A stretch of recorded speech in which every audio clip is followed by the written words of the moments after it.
Assalamualaikum warahmatullahi wabarakatuh. Alhamdulillah, wassalatu wassalamu ala rasulillah. Segala puji dan puja kehadirat Allah subhanahu wa ta'ala, juga salawat dan taslim kepada Nabi besar Muhammad sallallahu alaihi wa sahbihi wasallam. Melanjutkan pada buku kita, Kitab Minhaj Muslim yang tulis oleh Syekh Abu Bakar Jazair rahimahullah. Dan kita masih di pasal ke-12, masalah qadha atau penetapan hukuman dan juga syahadat atau kesaksian. Sudah kita jelaskan tentang makna qadha. Qadha adalah penjelasan mengenai hukum-hukum syariat dan pelaksanaannya. Sementara hukum qadha itu adalah fardu kifayah. Artinya kalau sudah ada yang menjabat sebagai hakim, maka tergugurkan hukumnya dari orang-orang muslim yang lainnya. Seorang imam atau pengusaha di sebuah negeri wajib mengangkat qadhi atau hakim di wilayah kekuasaannya sebagai pengganti dirinya di dalam melaksanakan atau menjelaskan hukum-hukum syariat dan mewajibkan rakyatnya mentaatinya. Berdasarkan sabda Rasulullah SAW, la yahilu li thalathatin yakununa fi falatin minal ard illa ammaru alaihim ahadahum. Tidak halal bagi 3 orang yang tinggal di suatu wilayah dari belahan bumi, melainkan mereka harus mengangkat salah seorang dari mereka menjadi pemimpin mereka. Hadis ini diriwayatkan Imam Ahmad nomor 6609. Dan juga sudah kita jelaskan pentingnya jabatan qadha atau hakim itu sendiri. Jabatan qadha adalah jabatan yang sangat penting dan agung, karena pada hakikatnya hakim itu merupakan wakil Allah Subhanahu wa taala dan khalifah Rasulullah sallallahu alaihi wasallam, sehingga Rasulullah SAW memperingatkan dan menjelaskan pentingnya kedudukan hakim sebagaimana disinyalir dalam sabdanya, man ju'ila qadiyan bainan nas faqad dhubiha bighairi sikkin. Barang siapa yang telah diangkat sebagai qadhi atau hakim di antara manusia, maka sungguh ia telah disembelih tanpa pisau. Ya, artinya betul-betul jabatan itu sangat sensitif. Bisa membuat dia masuk ke dalam api neraka kalau dia salah, dan memang disengaja dengan kesalahannya. Ya, kemudian dia bisa masuk surga kalau memang dia benar. Dan juga Nabi SAW menjelaskan ada 2 buah hadis atau 3 buah hadis terakhir yang kita bahas. Sabda beliau, al-qudatu thalatha, wahidun fil jannati wa ithnani fil nar. فأما الذي في الجنة رجل عرف الحق وقضى به ورجل عرف الحق وجار في الحكم فهو في النار ورجل قضى للناس على جهل فهو في النار. Qadhi atau hakim itu terbagi menjadi 3 kelompok. 1 orang akan dimasukkan ke surga dan 2 orang akan dimasukkan ke dalam neraka. Adapun qadhi yang akan dimasukkan ke surga adalah qadhi yang mengetahui kebenaran dan memutuskan hukuman berdasarkannya. Artinya dia tahu mana benar, kemudian dia menangkan orang yang betul-betul benar dan juga menghukum orang-orang yang salah atau menyalahkan orang yang salah. Ini bisa masuk ke dalam surga dengan keputusan itu.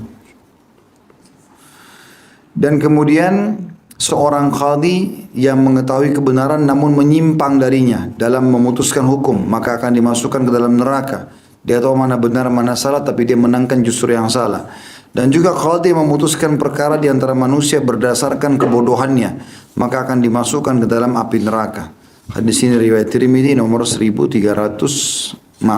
Hadis ini riwayat Abu Daud nomor 3573. Artinya yang terakhir ini, kalau ada orang tidak mau peduli dengan masalah, misal tanpa mengecek pun data-data yang masuk, dia langsung saja memenangkan orang yang dia pikir wajar untuk dimenangkan, maka itu juga masuk ke dalam api neraka.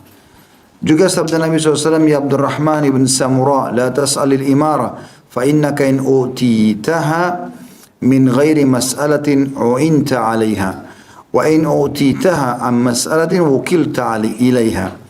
Hai Abdurrahman bin Samura, kata Nabi SAW. Abdurrahman bin Samura ini sahabat Nabi yang mulia radhiyallahu anhu.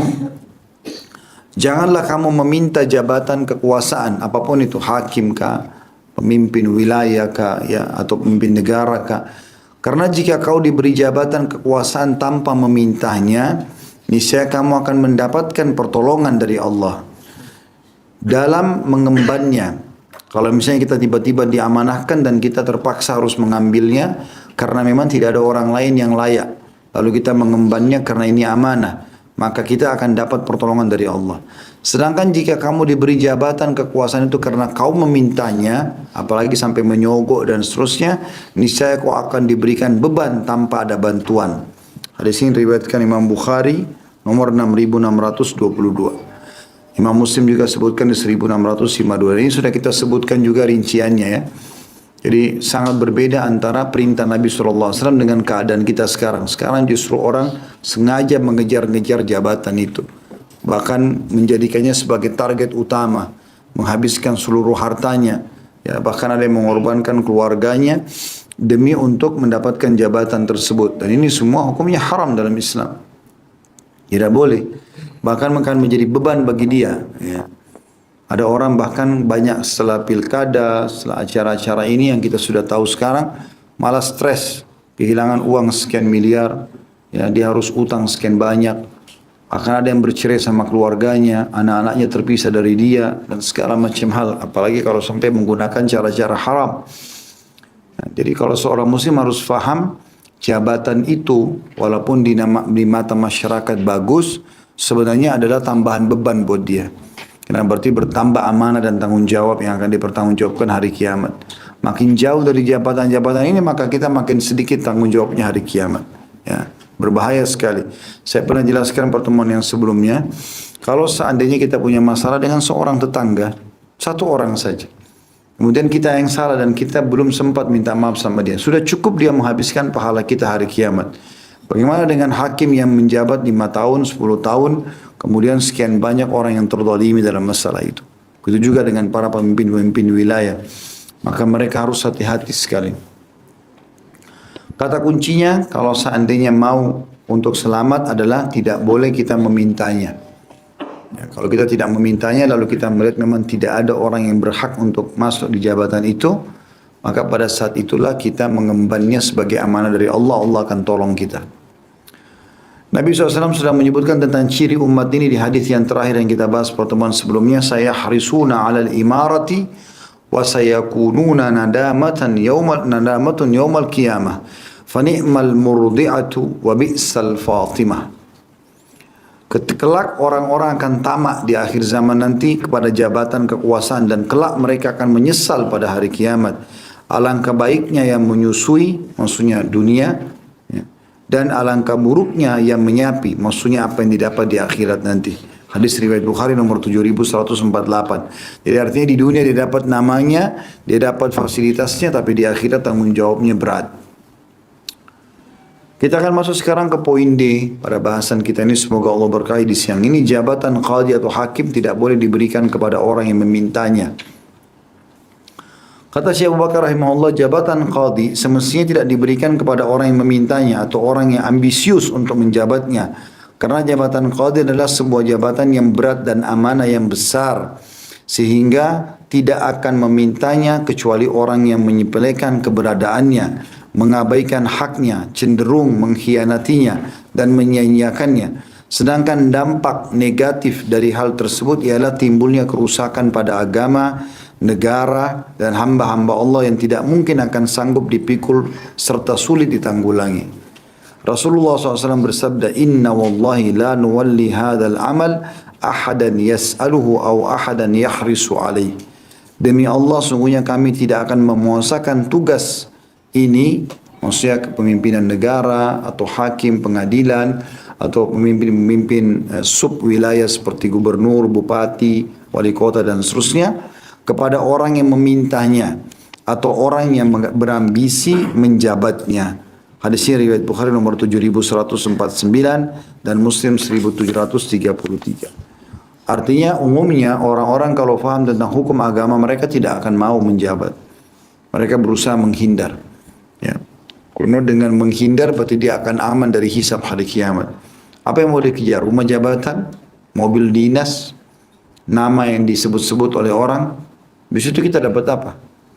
Apa yang kita dapatkan? Tidak ada kecuali pujian lisan orang yang sepanjang lidah saja. Tapi tanggung jawabnya berat pada hari kiamat. Kalau Anda jadi pemimpin di sebuah wilayah, ada satu orang saja kelaparan, satu hari saja sekali makan, sudah cukup jadi tanggung jawab kita hari kiamat. Bagaimana kalau sebulan, setahun, 5 tahun menjabat? Berapa banyak? wilayah-wilayah yang kena musibah, banjir, gempa, kebakaran, semua tanggung jawabnya dia. Ya. Maka ini berat sekali, bukan hal yang ringan. Satu orang saja saya bilang tadi tetangga punya masalah sama kita sudah cukup, habis pahala kita hari kiamat. Bagaimana dengan satu wilayah, satu desa, satu kampung, kalau lebih luas lagi mungkin sudah sampai pada satu kota, satu negara. Ya, itu luar biasa beratnya tanggung jawabnya hari kiamat. Nabi SAW mengingatkan agar tidak terjadi kerusakan di muka bumi, maka kita harus mencari pejabat-pejabat ini yang memang tidak sengaja mengejarnya, tidak ambisi, demi untuk maslahat. Di dalam hadis lain kata Nabi SAW, Inna lan nasta'mila ala amalina man aradah. Kami tidak akan mempekerjakan pekerjaan kami terhadap seseorang yang menghendakinya. Hadis ini riwayat Bukhari nomor 6923, Muslim 1824. Salah satu yang paling mendasar dalam contoh ini adalah perilaku Umar bin Khattab radhiyallahu anhu pada saat beliau mencari gubernur-gubernur wilayahnya, hakim-hakim di pengadilan. Betul-betul beliau sortir sendiri. Dan setiap kali dia tawarkan ke orang, dia lihat lagi orang ini mau nggak, mau langsung atau masih menolak. Kalau masih mau langsung, jadi tanda tanya bagi beliau. Tapi begitu ditawarkan orang itu nolak, janganlah Amir Mukminin, bebaskan saya gini-gini, maka itu malah dipilih sama dia. Makanya hampir semua gubernurnya Umar bin Khattab adalah orang-orang zahid, orang zuhud, orang yang betul-betul akhirat hidupnya. Gitu kan. Berapa banyak gubernur Umar bin Khattab pada saat Umar pernah minta daftar nama orang miskin di negeri Syam, tepatnya di kota Hims. Wali kotanya itu seorang sahabat Nabi bin Sa'id bin Amir radhiyallahu anhu. Itu oleh Umar bin Khattab ditahu orang ini zuhud, dijadikan sebagai wali kota di sana. Begitu dia minta listnya nama orang-orang miskin di sana sama beberapa pejabatnya, pegawainya, datang nomor satunya Sa'id bin Amir, wali kota mereka orang miskin. Kata Umar, siapa Sa'id bin Amir? Dia bilang wali kota Anda. Kata Umar, kenapa kalian masukkan dalam kategori nama miskin? Dia bilang, dia miskin. Lalu di mana gajinya yang selama ini saya terapkan? Ya Amir Mukminin, tidak pernah dia terima gaji kecuali dia sudah bagi. Sebagian buat keluarganya kebutuhan dasar, sisanya disedekahin semua. Gak pernah ada tabungannya. Bajunya ya baju yang dulu dia pakai, ya rumahnya rumah yang itu, dia nggak ada istana, nggak ada apa semua. Nah Amir Mukminin Umar kirimkan hadiah kepada Said. Ini loh, kasih dia 6.000 dinar atau berapa, banyak, ratusan juta. Begitu tiba di tangannya, Amir nangis. Istrinya tanya, kenapa anda menangis? Dia bilang, telah datang kepada saya cobaan dunia. Fitnah ini. Uang. Apa yang harus diajikan? Sedekah. Sedekah dia sama istrinya. Sampai habis. Gitu kan. Sampai habis disedekahkan sama-sama. Dia nggak mau pegang uang, nggak mau ada fitnah. Dan dia pulang ke Madinah, pada saat dia pulang, dalam kondisinya sama waktu dia berangkat. Tidak ada perubahan. Kita subhanallah baru menjabat berapa lama di satu tempat, sudah mobil baru, sudah baju baru, sudah penampilannya luar biasa gitu. Ya. Tanpa memikirkan apakah itu halal atau haram buat dia. Ya kan? Ini hati-hati sekali. Semua akan ada hisabnya teman-teman sekalian. Toh juga yang lain itu akan dikenang ya. Kalau kita meninggal misalnya orang hanya bilang, oh ini sepatunya dia, oh ini bajunya, oh dulu dia pernah menjabat, ini fotonya, selesai. Coba sekarang mantan-mantan presiden, mantan menteri semua didata. Habis itu apa? Orang cuma kenang saja kan? Tapi dia semua tanggung jawab hari kiamat itu. Berat. Bukan gampang itu. Ali bin Abi Thalib radhiyallahu anhu pernah waktu dia pindah ke Kufah, dari Madinah dipindahin ibu kotanya ke Kufah. Kemudian dibangunkan istana besar oleh para orang-orang di sekitarnya. Begitu dia lihat istana mewah itu langsung dia lari sambil mengatakan rumah kehancuran dan kefasikan. Ditinggalin sama dia.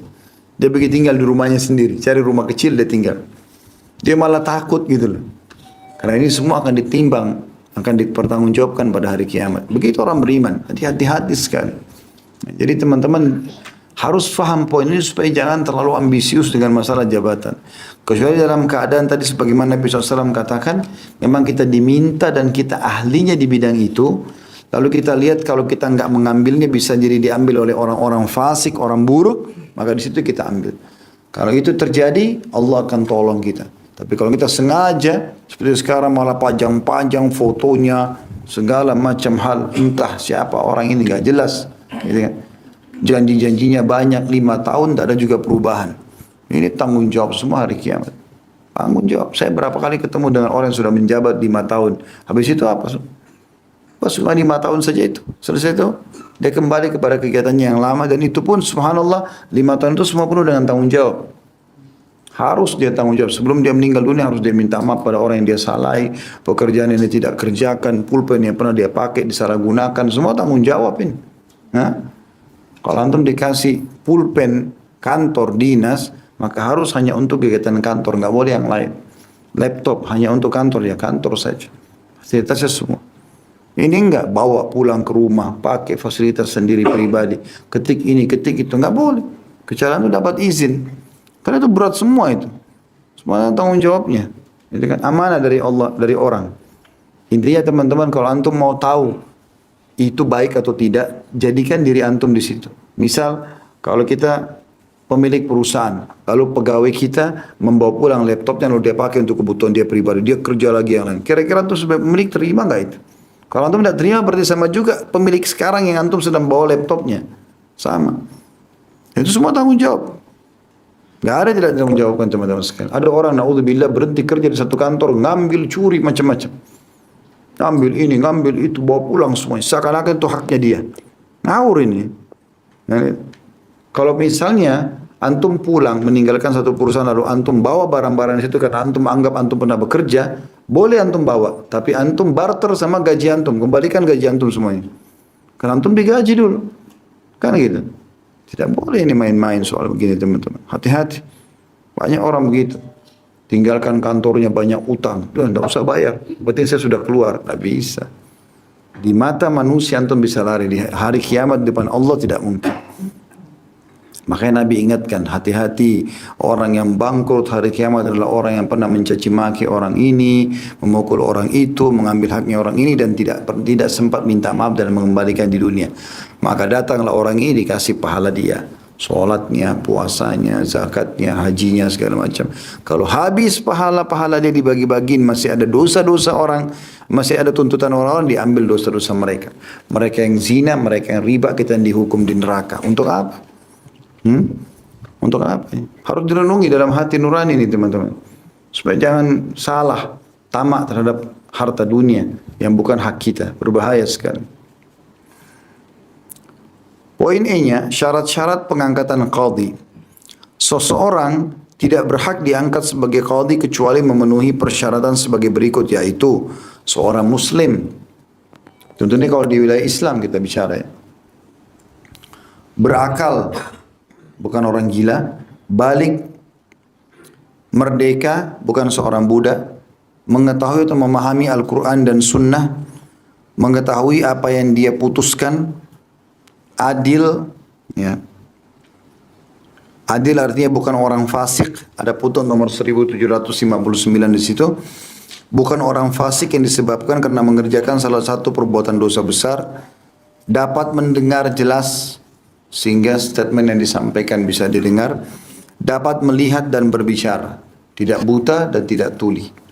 Tidak bisu. Ya. Jadi dia harus bisa semua itu. Ini syarat-syarat dalam Islam. Untuk mengangkat hakim harus begini. Ya, sayangnya banyak hakim yang tidak faham Al-Quran dan Sunnah di zaman sekarang. Sehingga berhukum bukan dengan hukum Allah. Poin F-nya, etika qadhi. Seorang qadhi harus memiliki etika sebagai berikut. Yang pertama, ia harus tegas. Bukan kasar. Ini pernah saya jelaskan bedanya ya. Tegas itu, ini nggak boleh. Ini saya nggak suka. Ya, ini jangan dilakukan, itu tegas. Seperti seorang suami tegas sama istrinya, boleh tegas. Sama anak-anak boleh tegas, tapi kasar nggak boleh. Kasar itu kata-kata kasar keluar, menyakitkan, tangan melayang, matanya melotot, semua itu tidak boleh. Kata beliau, ia harus tegas, tapi bukan kasar. Dan harus lemah lembut, bukan lemah. Lemah lembut artinya menata, menyusun, menenangkan emosional yang terjadi di ruangan sidang, ya. Tapi bukan berarti orang lemah, sehingga dia bisa diatur oleh orang-orang yang sedang bertikai. Supaya orang yang zalim tidak tamak kepadanya dan pemilik hak tidak takut kepadanya. Ia harus sabar, bukan menghinakan diri, supaya orang-orang bodoh tidak bertindak kurang ajar atau lancang terhadapnya. Ia harus hati-hati, bukan menunda-nunda dan mengabaikan masalah, dan ia harus seorang yang cerdas serta jeli tanpa merasa bangga terhadap dirinya dan tidak merendahkan orang lain.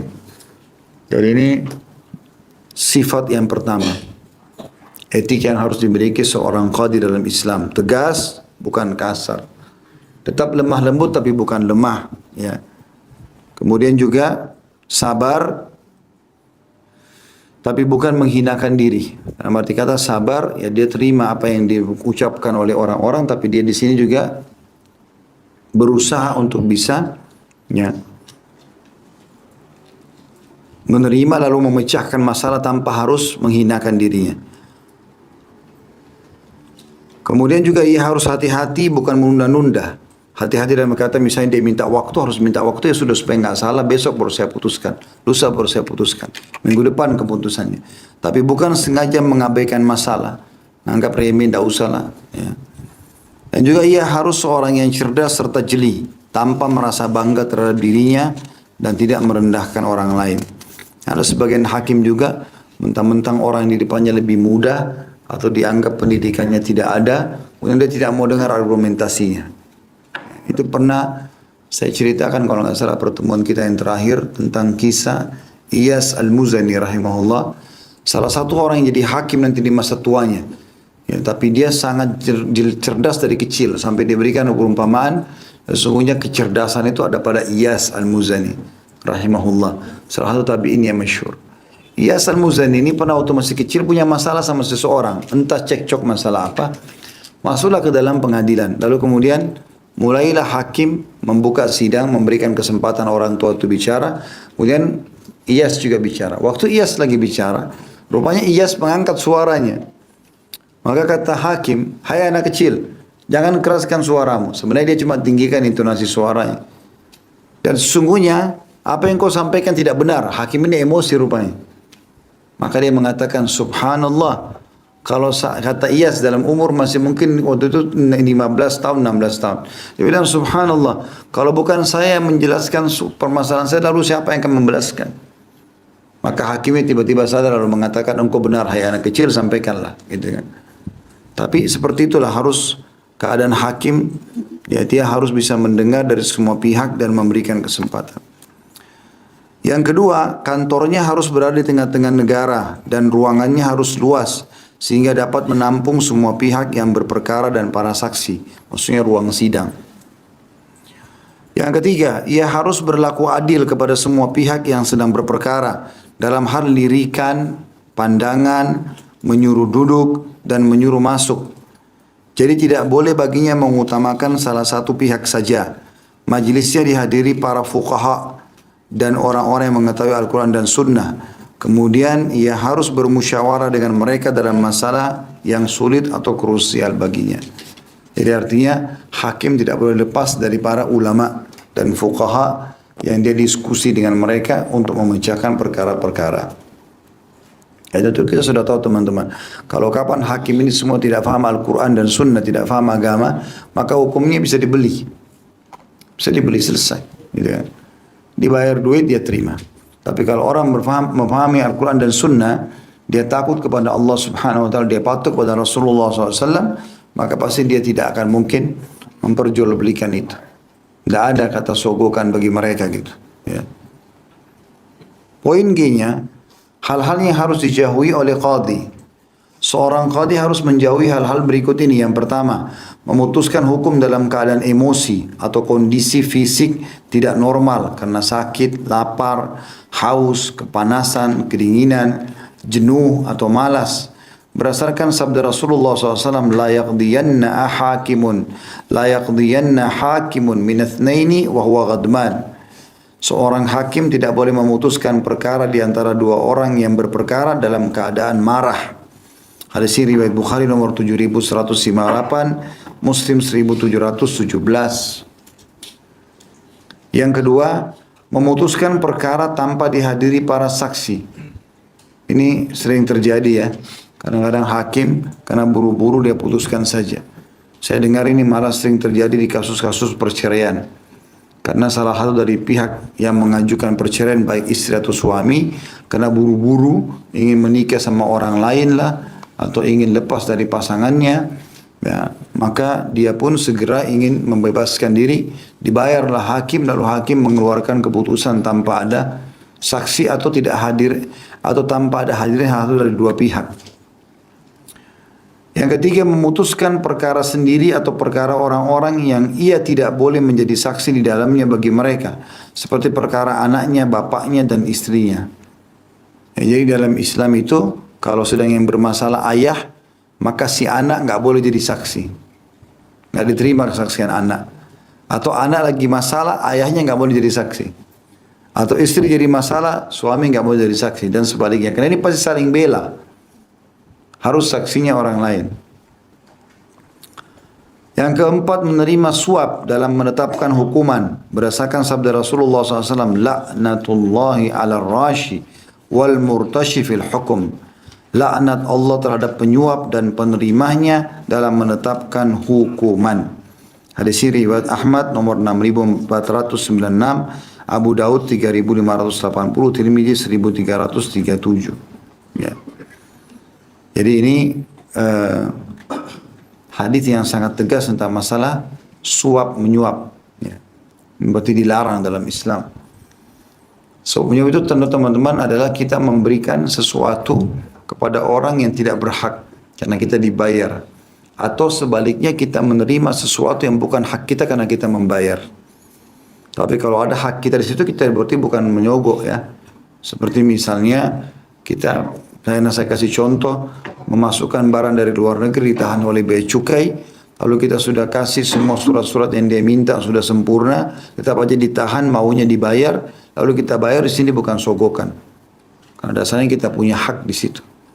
Kita urus SIM, KTP, nggak bisa, dipersulit. Kecuali kita bayar baru dijalankan. Maka itu kita bayar hak kita, karena kalau kita nggak ada SIM ditilang oleh polisi. Harus punya hak kita itu. KTP sebagai warga negara harus punya. Kalau mereka persulit, mereka sengaja dan kita tahu pasti ternyata harus dibayar. Sogokan di situ kita bayar, berarti kita tidak dapat dosa, tapi dianya dapat dosa. Ya. Yang kelima, menerima hadiah dari seseorang yang tidak pernah memberinya sebelum ia diangkat menjadi qadhi. Berdasarkan sabda Rasulullah SAW, "Man ista'malnahu ala amalin farazaknahu rizkan fama akhadahu ba'da dhalika fahuwa gulul." Barang siapa yang kami angkat untuk mengerjakan satu pekerjaan, kemudian kami memberinya rezeki atau gaji, maka sesuatu yang didapatkannya setelah itu adalah perbuatan pengkhianatan. Hadis riwayat Abu Daud nomor 2943, Al-Hakim nomor 1 halaman 563. Ini termasuk terjadi pada teman-teman pegawai ya. Jadi kalau antum sudah bertugas di satu perusahaan, sudah tentukan gajinya, maka apapun yang antum jalankan sebagai tugas tidak boleh terima uang dari luar. Karena antum sudah digaji buat itu. Ya. Bonus, gaji, hadiah nggak boleh. Kalau ada, bisa dikasih gara-gara beli perlengkapan kantor di satu toko, dapat diskon. Diskon itu punya perusahaan. Dapat hadiah, itu hadiah punya perusahaan, bukan punya antum. Karena antum sedang bawa uang orang, nama orang, dan antum pegawai di perusahaan itu. Ini nggak boleh salah gunakan nih. Saya dengar di Indonesia ini kayak dianggap main ambil saja. Bahkan yang lebih parah, tidak cukup dengan mengambil diskonnya, minta dibuat nota palsu, dinaikkan harganya. Ini pencurian ini. Naudzubillah, haram. Harta haram itu tidak akan pernah ada berkahnya. Pasti jadi penyakit di badan, ribut rumah tangganya, anak-anaknya nakal, macam-macam penyakit kronis, masalah. Jangan anggap remeh itu teman-teman. Sehari dua hari antum nikmati, dan subhanallah uang haram ini umumnya lari kepada haram. Lari kepada perzinahan, lari kepada mabuk-mabukan, narkotika, gitu-gitu. Berapa banyak orang yang makan haram, kemudian istrinya hamil, karena dari sumber haram, anaknya itu lahir sebagai pembunuhnya dia. Ya, pada saat anaknya dewasa, anaknya yang membunuh ayahnya. Anaknya yang membunuh ibunya. Berapa banyak orang begitu? Berapa banyak orang tidak sadar, dia curi uang orang, dia buka perusahaan dengan satu orang, ternyata partner bisnisnya adalah perusahaannya nanti. Dan sekian banyak kasus-kasus yang terjadi seperti itu. Ya. Jadi hati-hati teman-teman, jangan pernah berpikir untuk mengambil yang haram itu.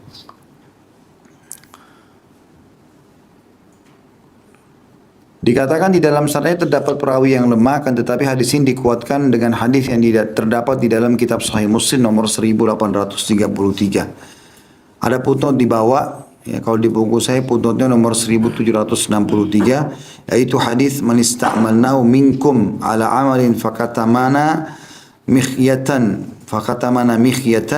fama fawqahu kana gululan ya'ti bihi yaumal qiyamah. Barang siapa di antaramu yang kami angkat untuk mengerjakan satu pekerjaan, kemudian menyembunyikan sebatang jarum atau yang jauh lebih besar dari itu, maka itu adalah suatu pengkhianatan yang akan dia bawa nanti pada hari kiamat. Poin hanya tugas-tugas qadi, tugas-tugas hakim apa saja. Adapun tugas qadi adalah sebagai berikut. Yang pertama, memutuskan perkara di antara dua orang yang saling berperkara dalam semua tuduhan atau seluruh perkara dengan putusan yang dapat dilaksanakan atau perdamaian yang dapat diterima oleh kedua belah pihak jika bukti yang ada saling berlawanan dan argumentasi yang dikemukakan lemah. Jadi dia harus putuskan dan dia harus dengar dari dua belah pihak. Lalu siapa yang benar dibenarkan, siapa yang salah disalahkan. Yang kedua, mengalahkan orang-orang zalim dan orang-orang yang batil, membantu orang-orang yang benar dan orang-orang yang dizalimi, serta memberikan hak kepada orang-orang yang berhak menerimanya. Karena kalau tidak jadi masalah ini. Misal seorang hakim menerima sogokan, mungkin kalaupun dia berpikir sogok itu haram, dia mungkin hanya berpikir, oh uang ini saja yang haram. Misal contoh, padahal sebenarnya tidak, dosanya banyak. Karena orang yang dia menangkan itu sedang berbuat kezaliman pada rivalnya. Berarti si hakim ikut menzalimi orang itu. Orang yang sedang dia menangkan dalam keadaan batil memakan harta haram karena yang diambil bukan haknya. Berarti dia juga mendukung orang yang makan harta haram, gitu kan. Kemudian juga orang yang berbuat ini adalah orang yang memanipulasi data. Ada dosa menipu sendiri, dosa besar lagi. Berarti dia mendukung orang yang memanipulasi data dan sekian banyak dosa besar. Ya. Apalagi kalau sampai orang yang terzalimi itu mendoakan kehancuran. Dia terzalimi maka bisa dijabah doanya. Jadi terlalu banyak dosa yang didapatkan dari keputusan satu hakim ini.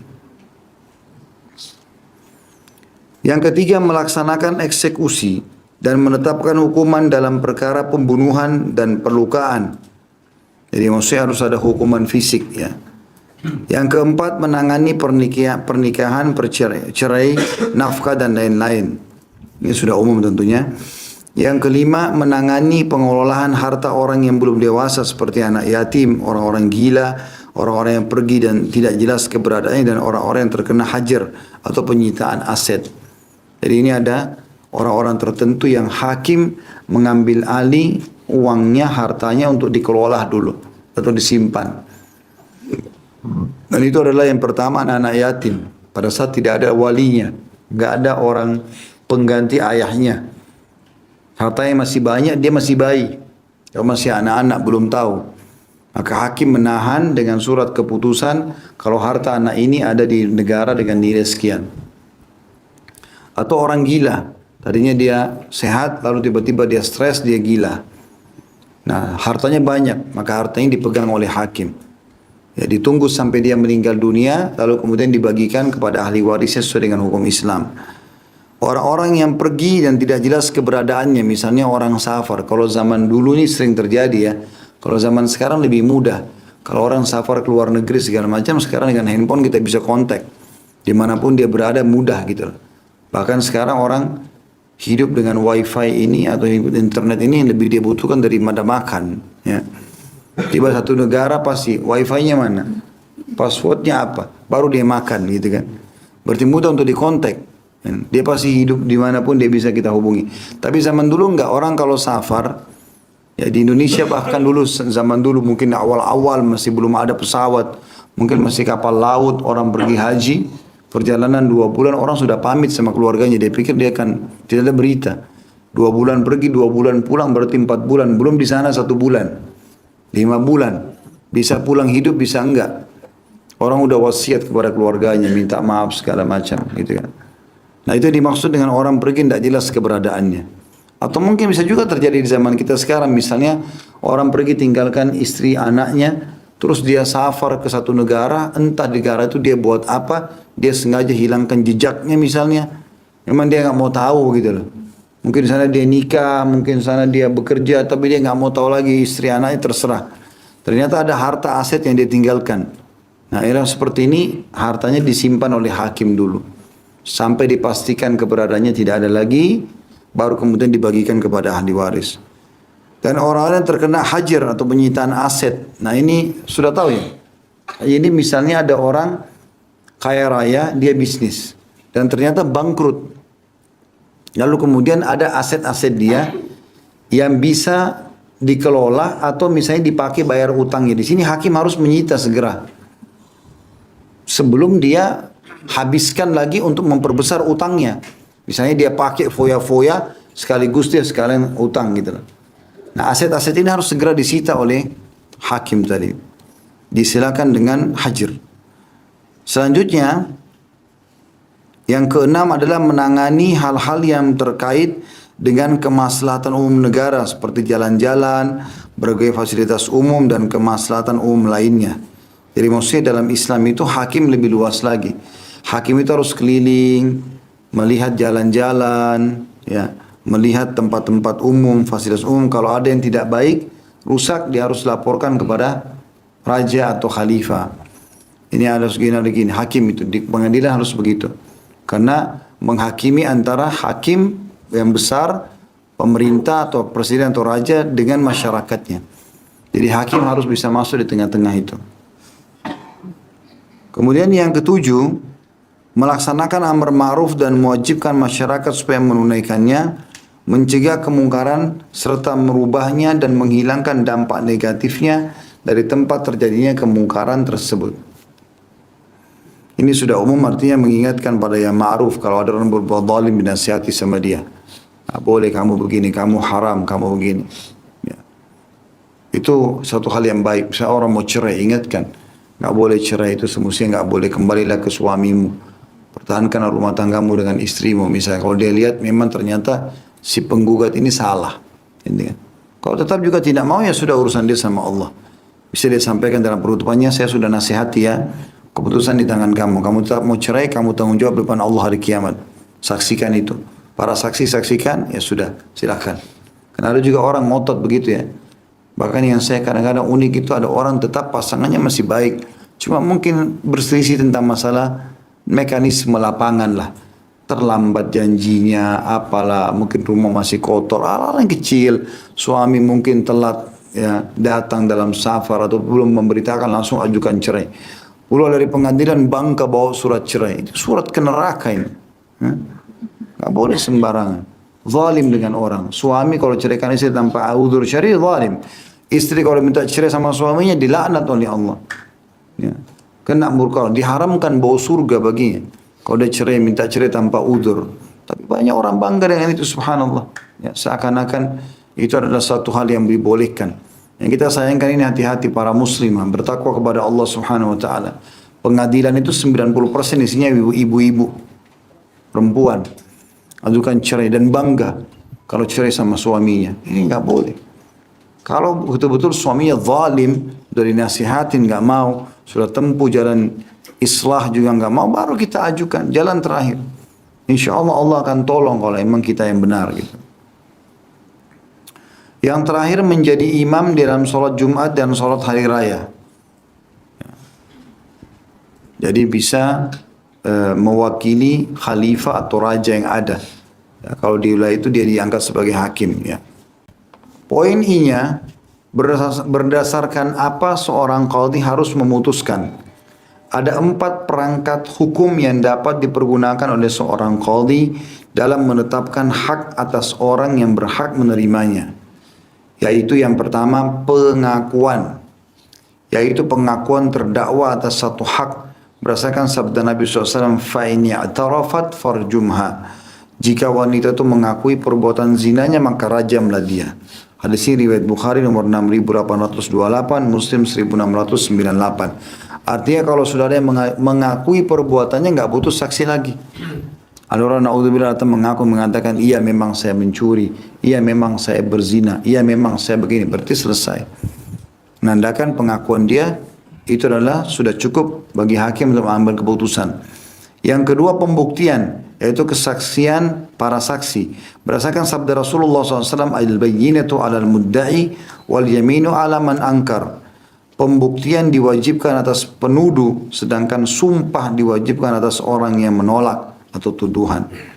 Jadi sini pembuktian harus diberikan oleh menuduh. Ini orang buat begini nih, dia mencuri, dia berzina. Mana buktimu? Ada buktinya diterima, tidak ada buktinya dibuang, diusir dari pengadilan, tidak boleh masuk. Begitu juga dengan kalau ada bukti, itu pun harus orang yang dituduh menepis itu. Datangkan juga bukti-bukti lain atau bersumpah. Maka Nabi SAW mengatakan pembuktian diwajibkan atas penuduh, sedangkan sumpah diwajibkan atas orang yang menolak. Juga sabda Nabi SAW, syahidaka au yaminuh. Dua orang saksimu atau sumpahnya. Hadis ini diriwayatkan oleh Muslim nomor 138. Paling sedikit jumlah saksi adalah dua orang. Jika dua orang saksi tidak ada, maka cukup dengan satu saksi dan sumpah.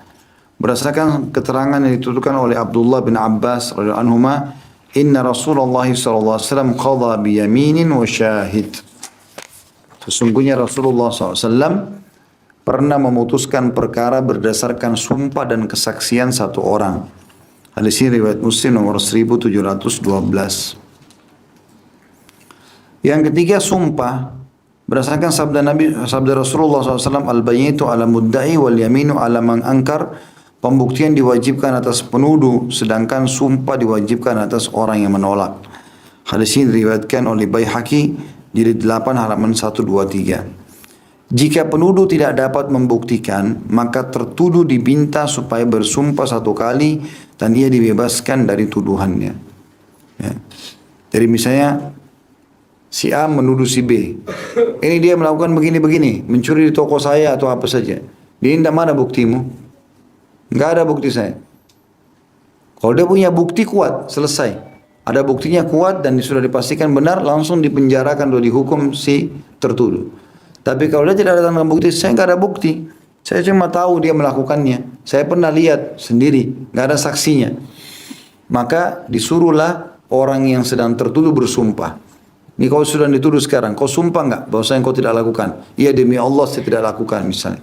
Maka di situ dia bebas dengan sumpahnya. Tapi pada saat yang menuduh tidak punya bukti. Kalau ada bukti selesai. Maka tidak dibutuhkan sumpah dari orang yang tertuduh. Kemudian yang keempat, nukul atau peringatan. Yakni memperingatkan tertuduh jika ia menolak bersumpah. Dalam kasus tersebut hendaklah qadhi berkata kepadanya, jika kamu bersumpah maka aku akan melapangkan jalanmu untuk membebaskanmu. Jika kamu menolak bersumpah maka aku akan memutuskan hukum atas dirimu. Jika tertuduh menolak bersumpah maka qadhi harus menetapkan hukuman atas tertuduh. Akan tetapi Imam Malik rahimahullah berpendapat jika terjadi nukul maka sumpah dimintakan kepada penuduh. Dan jika penuduh bersumpah maka perkara yang dimenangkan olehnya. Imam Malik berhujjah bahwa Rasulullah SAW pun telah membalikkan sumpah tertuduh kepada penuduh dalam kasus perdamaian. Dan hal itu lebih hati-hati dalam menetapkan hukuman dan lebih bersih dalam memutuskan tanggungan. Ya, ini kurang lebih 4 perangkat ya, bagi orang-orang atau hakim mau memutuskan sesuatu. Jadi harus ada kesaksian dulu, pengakuan dulu dari seseorang. Kalau dia ngaku selesai, nggak butuh saksi, nggak butuh apa-apa. Iya saya berzina, iya saya berbohong, iya saya begini-begini. Atau yang kedua adalah ya, pembuktian dari orang yang menuduh. Kalau ada bukti berarti selesai. Ya, kalau sudah benar bukti-buktinya, terbukti benar maka yang tertuduh langsung dihukum. Atau yang ketiga, kalau ini tidak ada bukti orang yang sedang menuduh, maka yang tertuduh harus bersumpah minimal 1 kali atas nama Allah dia tidak melakukannya, baru dia bebas. Yang terakhir nukul, dan nukul sudah kita jelaskan tadi adalah memberikan peringatan dari hakim kalau orang misalnya orang yang ini tidak ada bukti, ini juga nggak mau bersumpah, maka hakim mengancam orang yang tertuduh. Kalau kau nggak mau sumpah, kau saya hukum. Kalau kau sumpah kau bebas. Itu namanya nukul. Poin J-nya, cara menetapkan hukuman dan langkah-langkahnya. Jika dua pihak berperkara telah hadir, hendaklah qadhi mendudukkan keduanya di hadapannya. Ada footnote di situ nomor 1769 berdasarkan riwayat Abu Daud nomor 3588 bahwa Abdullah bin Zubair radhiyallahu anhu berkata, qala Rasulullah SAW annal khasmaini yaqudani baina yadayil hakam. Rasulullah SAW memutuskan bahwa kedua belah pihak yang berperkara duduk di hadapan hakim. Lalu hakimnya bertanya, manakah di antara kamu berdua yang menjadi penuduh?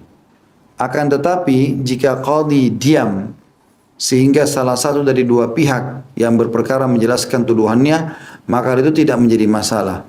Jika penuduh telah menjelaskan tuduhannya berikut buktinya, maka qadhi bertanya kepada tertuduh, bagaimana tanggapanmu dengan mengenai tuduhan itu?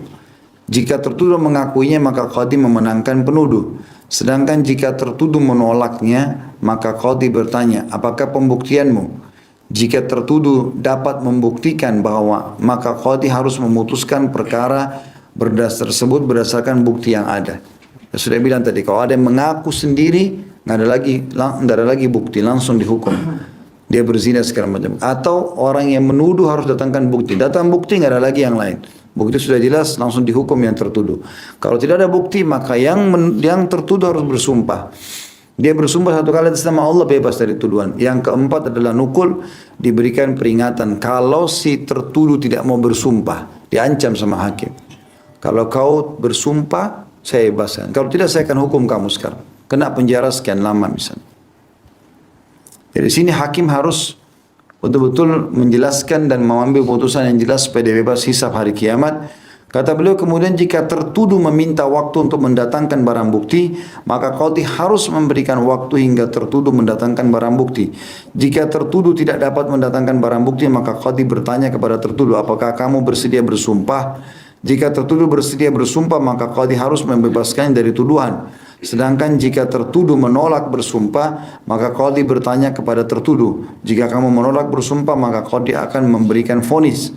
Tapi alangkah baik jika sumpah itu dikembalikan kepada penuduh. Dan jika penuduh bersedia bersumpah, maka qadhi harus menetapkan hukuman dan memenangkannya. Hal itu berdasarkan hadis yang diriwayatkan oleh Muslim dari Wa'il bin Ujr radhiyallahu anhu bahwa dua orang terlibat sengketa, di mana yang satu berasal dari Hadramaut, yang satu lagi berasal dari Kindah.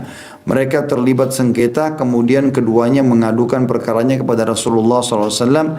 Orang Hadramaut berkata, ya Rasulullah, orang ini orang Kindah telah merampas tanahku. Orang Kindah berkata, tanah itu adalah tanahku dan berada dalam penguasaanku. Sedang ia Hadramaut tidak memiliki hak apapun di dalamnya. Maka Rasulullah SAW bertanya kepada orang Hadramaut, apakah kamu mempunyai bukti? Orang Hadramaut menjawab, tidak. Rasulullah SAW berkata, jika begitu bagimu sumpahnya. Orang Hadramaut berkata, ya Rasulullah, orang ini sangat jahat, sehingga ia tidak peduli dengan apa yang aku sumpahkan dan ia tidak takut dari apapun. Rasulullah SAW bersabda, kamu tidak memiliki apa-apa darinya kecuali itu. Hadis ini riwayat Muslim nomor 139. Mungkin ada teman-teman yang bilang, Ustadz, kalau seandainya kita mau tuduh orang, kita nggak ada bukti. Tentu semestinya pelajaran teman-teman ya, setiap kali antum punya transaksi apapun sama orang, akad. Tulis akad. Tulis akad. Di toko-toko sana nota. Ada nota, kita bawa nota pulang. Ini tadi saya beli baju yang nomor 3 rusak loh. Ini notanya, ini bajunya. Kan selesai. Ada bukti. Tapi kalau kita belanja nggak ada apa-apa. Terus kita datang bawa pulang situ, dia bisa pungkiri, kan gitu. Nah, kalau seandainya betul-betul sampai kita punya satu kasus, kita percaya pada seseorang tanpa nota, kita kasih modal, tidak ada tulisan akad, sebenarnya tidak boleh ya, harus semuanya ada. Maka solusinya adalah dia harus kita bisa terima sumpahnya. Jadi kalau kita tuduh dia di hakim, ini orang mencuri uang saya, ini orang membawa laptop saya, ini orang begini, mana buktimu? Nggak ada. Saya cuma lihat saja di kantor hilang. Nggak bisa. Sekarang kau cuma punya satu. Dia bersumpah, kalau dia mengakui, maka kau ambil hakmu. Dia tidak mengakui, dia bersumpah sama Allah kalau dia tidak ambil. Kalau dia bersumpah, kau gugur. Nggak ada hakmu lagi. Mungkin ada orang mengatakan, Ustaz kalau begitu orang gampang karena orang tinggal sumpah. Tidak jawabannya teman-teman. Kalau orang bersumpah dalam kasus-kasus seperti ini kata ulama, maka tinggal tunggu waktu hukuman Allah datang. Tidak usah khawatir. Pasti Allah punya cara. Karena dia kalau bersumpah, misalnya demi Allah saya tidak mengambilnya. Udah selesai. Berarti dia sekarang tadinya cuma manusia saja yang menghakimi dia. Sekarang sudah Allah. Allah akan hukum dia. Karena sudah kasus menzalimi orang lain. Nah, ini berat. Kalau hukumannya Allah berat, ya bisa mati seketika, bisa tabrakan, bisa ini, bisa itu segala macam hal. Dan orang yang terzalimi, tidak usah khawatir dia akan ambil haknya hari kiamat. Nggak ada sesuatu yang hilang dari kita. Di dunia luput, di akhirat kita dapat. Catatan di sini yang pertama, jika qadhi mengetahui tentang keadilan saksi, maka ia harus memutuskan hukuman berdasarkan atau berdasarkannya, yakni kesaksian saksi tersebut. Yang kedua, jika tuduhan ditujukan kepada seorang wanita yang memakai hijab atau penutup, tidak dapat berdialog dengan laki-laki dan tidak dapat hadir di pengadilan, maka ia tidak perlu diperintahkan supaya hadir di pengadilan. Dan sebagai penggantinya ia menyuruh seseorang supaya mewakilinya hadir di pengadilan untuk mendengarkan tuduhan yang dituduhkan kepadanya. Dan yang ketiga, ini tentu kalau perempuan berhijab, pakai cadar apa, dia nggak mau masuk di pengadilan. Nanti hanya jadi fitnah buat dia segala macam, dia tinggal tunggu turun satu orang. Zaman sekarang sebenarnya ada pengacara ya. Bisa pengacara mewakili, tapi pengacara juga ini harus bertakwa kepada Allah SWT. Ambil, menangkan sengketa yang benar. Orang yang benar. Yang salah, salah. Walaupun antum mau dibayar banyak, tolak. Pendapatan haram berbahaya. Yang ketiga, qadhi tidak boleh memutuskan perkara berdasarkan pengetahuannya, akan tapi berdasarkan bukti supaya keadilan dan kebersihannya tidak diragukan. Hal itu berdasarkan keterangan dituturkan oleh Abu Bakar As-Siddiq radhiyallahu anhu, "Lau ra'aitu rajulan ala haddin min hududillahi ma akhadtuhu wa la da'utu lahu ahadan hatta yakuna ma'i ghairi." Jika aku melihat seseorang melanggar salah satu had Allah, maka aku tidak akan menindaknya dan tidak akan memanggil orang lain supaya melihatnya, sehingga ada orang lain yang datang bersamaku. Hadis ini tentu diriwayatkan oleh Imam Ahmad. Dalam masalah ini dikatakan di footnote di bawah, ada perbedaan pendapat di kalangan ulama. Di antara mereka ada yang membolehkan memvonis dengan pengetahuan hakim, yang lainnya tidak membolehkan. Yang lebih mendekati kebenaran wallahu alam adalah seorang hakim tidak memvonis dengan ilmunya, melainkan ilmu tersebut pasti dan yakin, serta tidak takut ada tuduhan bahwa ia memvonis berdasarkan kecenderungan hawa nafsunya tanpa bukti. Kemudian yang keempat, jika tuduhan ditujukan kepada seseorang yang tidak bepergian, maka orang itu harus hadir di pengadilan dan putusan hukuman tidak boleh dijatuhkan tanpa kehadirannya, kecuali jika ia mengurus atau mengutus hakim, wakil maksudnya, mengutus wakil yang menggantikan dirinya. Jika ia tidak berada di tempat, maka ia harus dipanggil. Jika ia tidak berada di tempat, maka ia harus dipanggil dan diminta hadir di pengadilan, atau mengutus seseorang supaya hadir di pengadilan supaya atau untuk menggantikan dirinya. Ini semua poin-poin masyhur ya. Artinya seseorang yang dituduh harus hadir. Kalau dia tidak bisa, sakit, ada udzur syar'i, dia boleh tunjuk orang lain. Yang kelima, rekomendasi dari seorang qadhi terhadap qadhi lain dalam kasus yang selain had diperbolehkan jika rekomendasi tersebut disaksikan oleh dua orang saksi. Misalnya, ada orang berperkara dari Surabaya, dia datang ajukan di Jakarta. Lalu kemudian hakim ini mengatakan sudah kembali saja kepada hakim pengadilan di Surabaya. Ini kasusnya di sana. Walaupun sekarang tentu di mana ada perkara di situ harus diajukan gitu kan. Misalnya berperkara di Surabaya, pengadilan Surabaya tidak boleh diajukan di Jakarta. Tapi kalau ada yang terjadi, hakim boleh rekomendasikan hakim lain di tempat kejadian atau kasus itu. Yang keenam, tuduhan yang tidak dijelaskan secara rinci oleh penuduh tidak boleh didengar. Seperti penuduh berkata, aku memiliki suatu pada fulan. Dan dia berkata, aku menduga bahwa aku memiliki sesuatu pada fulan. Tuduhan seperti ini tidak boleh didengar, sehingga penuduh menjelaskan apa yang dimaksud dengan sesuatu tersebut dan serius dengan tuduhan yang dilontarkan kepada tertuduh. Dia harus jelaskan, barang saya diambil oleh orang ini yang bernama fulan bin fulan. jenis barangnya ini, warnanya ini, baru hakim bisa menerima sebagai tuduhan. Kalau cuma dia bilang, saya kira handphone saya diambil sama orang ini, nggak bisa diterima itu. Yang ketujuh, keputusan hukum yang ditetapkan qadhi dalam hal-hal yang nyata, dalam kurung bersifat lahiriah, bukan batiniyah, tidak boleh menghalalkan hal-hal yang diharamkan dan tidak boleh mengharamkan hal-hal yang dihalalkan. Hal itu berdasarkan sabda Rasulullah SAW, Innama ana basyarun, wa innakum takhtasimuna ilayya, wa la'alla ba'dakum an yakuna alhanu bihujjati min ba'd, fa'aqdiya binahwi ma asma' ومن قضيت له من حق أخيه شيئا فلا يأخذه فإنما أقطع له قطعة من النار. Sesungguhnya aku adalah manusia biasa, kata Nabi SAW, dan sesungguhnya kalian membawa persengketaanmu kepadaku, dan boleh jadi sebagian dari kalian lebih kuat alasannya daripada sebagian yang lain, lalu aku memutuskannya berdasarkan apa yang telah aku dengar. Karena itu barang siapa yang aku menangkan dalam suatu perkara sengketa dari hak saudaranya, maka janganlah dia mengambilnya, karena pada dasarnya aku memberinya sepotong adab dari neraka. Hadis ini riwayat Bukhari nomor 7169, Muslim 1713. Jadi kalau hal-hal yang jelas depan mata, hakim harus betul-betul bijak. Bahkan kata ulama, kalau dia sudah lihat argumentasi disampaikan oleh si A sama si B, si A punya argumentasi kuat, tetap dia ingatkan si A ini. Ingat ya, kalau saya ini manusia biasa, saya putuskan sesuai dengan bukti yang ada. Kalau seandainya yang kau ambil ini bukan hakmu, kembalikanlah sebelum kau dihisap hari kiamat.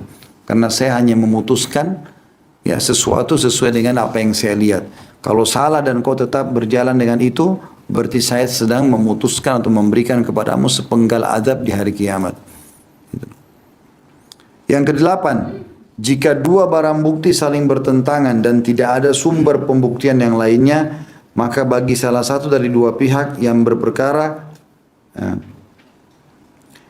maka hak yang disengketakan dibagikan kepada kedua belah pihak yang sedang berperkara.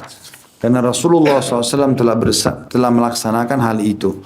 Hadis ini riwayat Abu Dawud nomor 3615, Baihaqi jilid 10 halaman 257 dan Hakim jilid 4 halaman 106. Riwayatnya adalah anna rajulaini idda'aya ba'iran fa aqama kullu wahid minhuma syahidaini faqasamahu Nabi SAW bainahuma. Bahwasanya ada dua orang yang bersengketa atau mempersengketakan seekor unta, lalu masing-masing mereka membawa dua orang saksi, maka Nabi SAW membagi unta tersebut menjadi dua. Jadi ini poin kalau seandainya si yang menuduh dan orang yang dituduh gitu kan mendatangkan masing-masing saksi. Yang menuduh ini tidak punya bukti kecuali saksi dua, dia bersaksi betul unta ini punya dia misalnya, unta si A. Ternyata orang yang tertuduh bilang enggak, ini unta saya, ini saksi saya juga ada. Saksi ini 4 orang ini dari dua yang menuduh dan orang yang tertuduh, dua-duanya bisa dipercaya. Maka hukumnya adalah dibagi dua harta tersebut. Ya, itu yang diputuskan oleh Nabi SAW di dalam hadits Abu Dawud tadi. Ya, ini berhubungan dengan masalah qadha ya atau kehakiman, ya, kehakiman. Baik, kita akan melanjutkan insyaallah pada pertemuan datang nanti. Subhanakallahumma bihamdika asyhadu an la ilaha illa anta astaghfiruka wa atubu ilaik. Wassalamualaikum warahmatullahi wabarakatuh.